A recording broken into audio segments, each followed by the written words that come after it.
Alguma vez já parou para pensar em como o universo pode ser estruturado de um ponto de vista espiritual? Hoje, a gente vai mergulhar a fundo na gênese cósmica da Umbanda, que é uma visão, olha, fascinante sobre como tudo foi criado a partir de puras vibrações divinas. Bom, para a gente conseguir entender essa cosmologia, a gente precisa começar do começo mesmo, da base de tudo. Afinal, quais são os blocos que constroem a nossa realidade? A resposta, segundo essa visão, começa com as forças mais fundamentais da criação. E bem no coração dessa história toda, dessa criação, estão o que chamam de 7 vibrações originais. É como se fossem 7 raios de luz divinos que dão origem a absolutamente tudo que existe. Então, no comecinho de tudo, temos dois conceitos que são a chave: 7 vibrações originais e 7 essências puras. Dá para imaginar as vibrações como se fosse o verbo divino, sabe? A ação. Tipo a fé ou o amor. E as essências, bem, elas são a substância que dá forma para essa ação. Uma coisa não existe sem a outra, elas andam juntas. E olha só que interessante essa dança cósmica em ação. Se a gente pegar a primeira linha, por exemplo, a vibração da fé, que estimula a religiosidade, ela é sustentada pela essência cristalina. Ou a vibração do amor, que gera a concepção, está ancorada lá na essência mineral. É isso, cada força ativa tem o seu par perfeito, uma base que sustenta tudo. É uma harmonia divina na essência da criação. Ok, então a gente tem essas 7 energias universais. Mas como é que elas se manifestam especificamente aqui, no nosso planeta? A resposta para isso está numa consciência divina que funciona como uma ponte, o chamado trono das 7 encruzilhadas.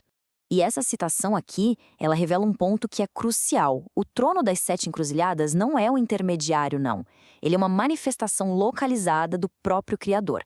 É como se fosse a consciência de Deus focada no nosso planeta, agindo como um regente cósmico para a vida aqui na Terra. A gente pode pensar nessa entidade como um grande transformador cósmico. E o processo é fascinante. Primeiro, ele capta as 7 vibrações divinas. Segundo passo, ele absorve as essências que correspondem a cada uma. Terceiro, ele internaliza e condensa tudo isso no seu núcleo.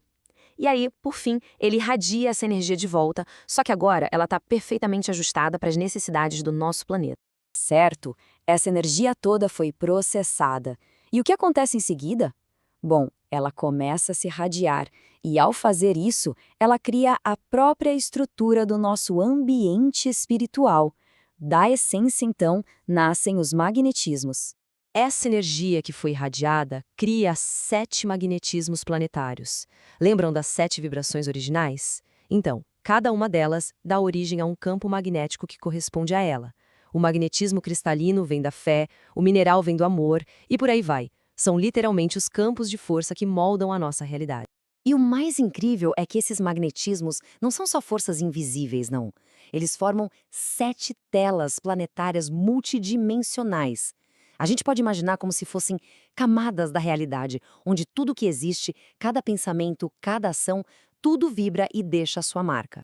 A partir desse único ponto de criação, a coisa toda começa a se desdobrar numa hierarquia divina super complexa e, sinceramente, muito bela, que governa toda a vida. Desse ponto central, a criação se expande.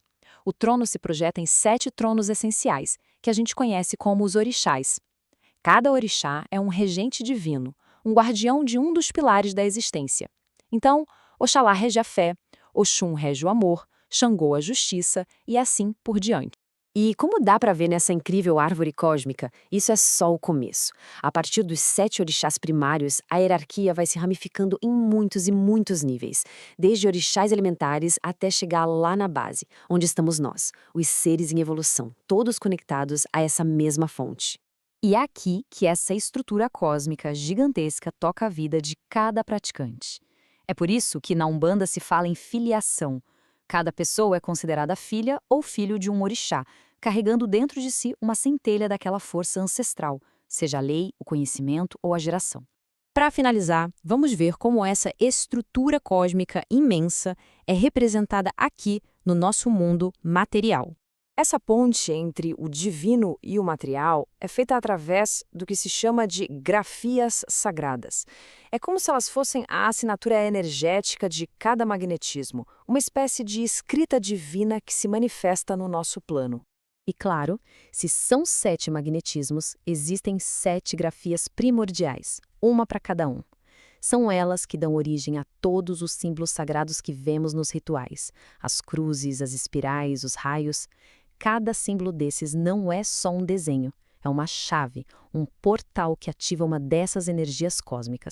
Mas agora vem a parte mais fascinante, a grande virada. O próprio material de origem diz que os símbolos que a gente consegue ver aqui no plano físico são só a pontinha do iceberg. São representações que, na verdade, revelam quase nada da ciência completa que existe por trás delas. E isso tudo nos deixa com uma reflexão impressionante. Se os símbolos que a gente vê são só o comecinho, que verdades muito mais profundas devem existir além disso?